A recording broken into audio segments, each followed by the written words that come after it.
Halo teman-teman semua, sebelum kami memulai video presentasi ini, izinkan saya memperkenalkan diri terlebih dahulu. Perkenalkan, nama saya Luman Hakiki, dan berikut adalah nama anggota kelompok kami.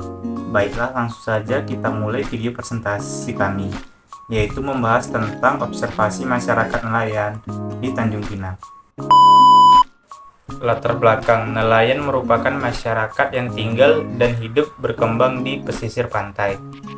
Nelayan merupakan kelompok penting dalam masyarakat yang berkontribusi pada perekonomian dan keamanan di banyak negara, termasuk Indonesia. Tantangan lain yang dihadapi oleh nelayan adalah ketergantungan yang tinggi pada kondisi alam dan perubahan harga di pasar global.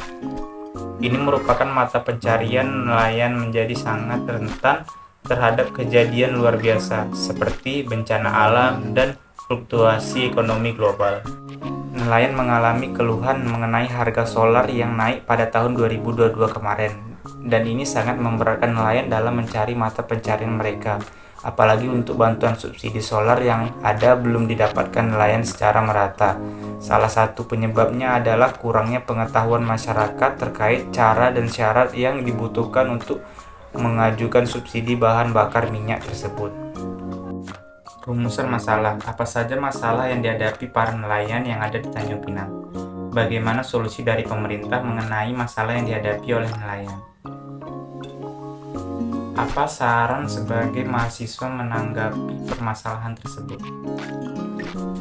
Tujuan penelitian: mengetahui permasalahan yang dihadapi masyarakat nelayan dan bertujuan mencari solusi akan permasalahan di lingkungan nelayan. Dan saat ini banyak masalah yang dihadapi para nelayan, terutama harga bahan bakar solar yang cukup mahal, alat tangkap, dan pengaruh cuaca. Pemerintah telah mengupayakan berbagai bantuan, terutama pada para nelayan seperti program Keluarga Harapan, Kartu Keluarga Sejahtera, bantuan sosial, dan lain-lain.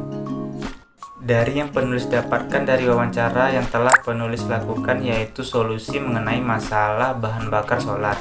Menurut penulis, harga bahan bakar solar tidak bisa diganggu-gugat lagi. Pemberian subsidi menurut penulis juga merupakan solusi yang bagus bagi nelayan. Namun, hal ini tidak akan mudah untuk diajukan kepada pemerintah. Jadi dari hasil wawancara penulis didapati solusi terkait masalah bahan bakar yang tak kunjung ada solusinya, yaitu dengan penanaman rumpun atau di dekat daerah yang tidak jauh dari permukiman nelayan dan tidak memiliki risiko yang tinggi terhadap cuaca buruk, contohnya daerah lepas pantai. Masalah pertama yang dihadapi oleh nelayan adalah aset, di mana nelayan masih sulit mendapatkan bantuan kapal, lalu belum semua nelayan mendapatkan asuransi jiwa yang diberikan oleh KKP. Dan masalah yang berikutnya ada pada sektor keuangan. Nelayan disebut masih kurang dalam akses permodalan untuk biaya operasional melaut, contohnya perlengkapan laut. Juga masih ada pemanfaatan solar oleh pihak yang seharusnya tidak berhak. Nelayan juga masih kurang pengetahuan mengenai pemanfaatan pendapatan untuk pengembangan usaha. Masalah berikutnya yang dihadapi nelayan di Indonesia adalah penyimpangan dan pengelolaan, di mana informasi lokasi dan kapasitas penyimpanan pendingin masih terbatas. Lalu fasilitas penyimpanan pendingin di pelabuhan masih kurang dan hasil tangkapan akan menurun kualitasnya jika tanpa kepastian penjualan dan fasilitas penyimpanan pendingin. Sedangkan permasalahan yang terakhir ada pada bidang pemasaran, di mana nelayan masih kurang akses untuk mengetahui harga pasar hasil tangkap yang dapat menyebabkan fluktuasi harga. Kemudian masih munculnya tengkulak dalam jalur distribusi dan kurangnya dukungan untuk pengembangan pemasaran elektronik. Baik, saya akan melanjutkan materi selanjutnya, yaitu solusi dan permasalahan nelayan. Pertama, pendidikan dan pelatihan. Berikan pendidikan dan pelatihan kepada nelayan mengenai teknik penangkapan ikan yang berkelanjutan, manajemen sumber daya laut, dan keberlanjutan lingkungan. 2. Koperasi nelayan. Mendorong pembentukan koperasi nelayan untuk meningkatkan daya tawar dalam pemasaran hasil tangkapan, serta berbagai sumber daya dan pengetahuan antar nelayan. 3. Teknologi informasi. Terapkan teknologi informasi untuk mempermudah manajemen stok ikan, pemantauan cuaca, dan pemasaran hasil tangkapan. sehingga nelayan dapat mengoptimalkan kegiatan mereka. 4. Keberlanjutan lingkungan. Lakukan upaya untuk melindungi lingkungan laut, termasuk pembatasan penangkapan ikan tertentu dan pengurangan limbah plastik, guna memastikan keberlanjutan sumber daya laut. 5. Asuransi nelayan. Sediakan skema asuransi yang terjangkau untuk melindungi nelayan dari risiko kehilangan peralatan atau pendapatan akibat bencana alam atau kecelakaan. 6. Akses ke pasar. Fasilitasi akses nelayan ke pasar lokal dan internasional dengan membangun saluran distribusi yang efisien dan memberikan pelatihan terkait standar kualitas. 7. Penguatan kapasitas. Tingkatkan kapasitas nelayan dalam hal manajemen usaha, keuangan, dan administrasi untuk meningkatkan efisien operasional mereka. 8. Pola penangkapan berkelanjutan. Dorong adopsi praktik penangkapan ikan yang berkelanjutan, seperti penggunaan alat tangkap yang ramah lingkungan dan pematuhan terhadap ukuran minimum ikan yang dapat ditangkap. 9. Bantuan kemanusiaan. Sediakan bantuan kemanusiaan atau dukungan ekonomi dalam situasi darurat untuk membantu nelayan bertahan dalam kondisi sulit. 10. Keterlibatan pemerintah.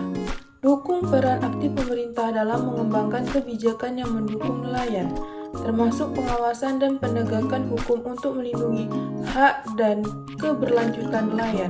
Baiklah, di sini saya akan menjelaskan mengenai hubungan antara solusi dan permasalahan yang dihadapi para nelayan. Para nelayan seringkali dihadapkan pada sejumlah permasalahan kompleks yang melibatkan aspek cuaca, lingkungan, ekonomi, dan sosial. Faktor cuaca buruk seperti badai atau gelombang tinggi dapat membahayakan keselamatan mereka di laut. Selain itu, penurunan stok ikan karena berbagai faktor seperti overfishing dan perubahan iklim dapat mengurangi hasil tangkapan nelayan. Dalam menanggapi permasalahan ini, solusi yang holistik dan terintegrasi menjadi krusial. Pengembangan teknologi navigasi canggih seperti perangkat GPS terbaru dapat membantu nelayan mengelola rute perjalanan mereka dan menghindari daerah berbahaya. Selain itu, penerapan praktik penangkapan ikan berkelanjutan seperti ukuran minimum dan penangkapan berdasarkan musim dapat mendukung pelestarian sumber daya ikan. Aspek ekonomi juga menjadi bagian penting dari solusi. Dukungan keuangan, pelatihan dalam diversifikasi mata pencaharian seperti budidaya laut atau pariwisata dapat membantu nelayan mengurangi ketergantungan mereka pada hasil tangkapan yang mungkin tidak konsisten. Pentingnya memahami hubungan kompleks antara permasalahan yang dihadapi para nelayan dan solusi yang diterapkan memberikan landasan untuk strategi yang lebih efektif dalam meningkatkan kondisi hidup mereka. Pentingnya penelitian dan inovasi juga tak bisa diabaikan. Pengembangan teknologi yang lebih efisien dan ramah lingkungan dalam penangkapan ikan, misalnya, dapat membantu meningkatkan hasil tangkap sambil menjaga keberlangsungan sumber daya laut. Investasi dalam penelitian ilmiah tentang perubahan iklim dan dampaknya terhadap perikanan juga dapat memberikan informasi berharga untuk menghadapi tantangan di masa depan. Selain itu, pelibatan aktif dalam program pelatihan dan pendidikan dapat meningkatkan keterampilan nelayan dalam memanajemen perikanan, penggunaan teknologi, dan pemasaran produk. Hal ini tidak hanya memperkuat kapasitas individu mereka, tetapi juga mendukung transisi ke model bisnis yang lebih berkelanjutan. Dalam kerangka global, kerjasama antar negara dapat memamaikan peran kunci. Pembentukan kebijakan internasional yang mendukung pelestarian sumber daya laut bersama dengan mekanisme penegakan yang efektif dapat memberikan dasar yang solid lagi keberlanjutan perikanan global. Dengan mempertimbangkan aspek-aspek ini secara komprehensif, solusi untuk permasalahan nelayan dapat merangkul pendekatan terpadu yang memadukan inovasi teknologi, pengembangan ekonomi lokal, pendidikan, kebijakan yang mendukung, dan kerjasama global. Baik, kami akan melanjutkan materi kami tentang rencana proyek yang akan kami buat untuk meningkatkan ekonomi nelayan. Yang pertama, membuat perencanaan baru di luar pekerjaan sehari-hari nelayan, yaitu kegiatan untuk membuat rencana atau strategi baru yang tidak terkait dengan pekerjaan sehari-hari seorang nelayan.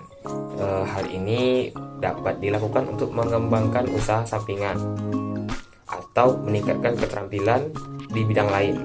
Yang kedua, membantu membuat rencana pengolahan. Kegiatan ini untuk membantu dalam merencanakan pengolahan ikan yang optimal, baik dari segi kualitas maupun kuantitas. Hal ini dapat dilakukan dengan melibatkan ahli di bidang pengolahan ikan dan dengan melakukan riset pasar untuk mengetahui kebutuhan konsumen juga.